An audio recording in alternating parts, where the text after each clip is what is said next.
سلام، من پلاستیک فود هستم. یک باد در جهنمی به نام مپ کلاسیک زندگی می کنم و روزی 100 بار اسپان میشم. امروز اومدم در مورد خودم بهتون بگم.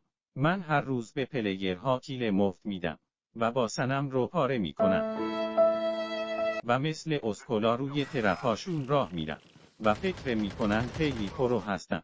احمقهای نوع. حیف که بازی اجازه نمیده، مگر نه وایسم رو باز میکردم و 2 تا فحش بهش میدادم. یا مثلا پلیرها جوری واسه من جامپ شات و دراپ شات میزنن انگار من نارکوام. ولی من تفریح های زیادی هم دارم. مثلا وقتی پلیر آدرنالین زده میرم و میرینم به اچ پیش.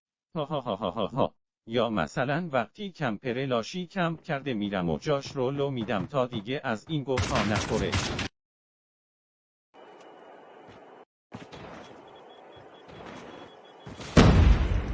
خلاصه مثل ما بات‌ها باشید.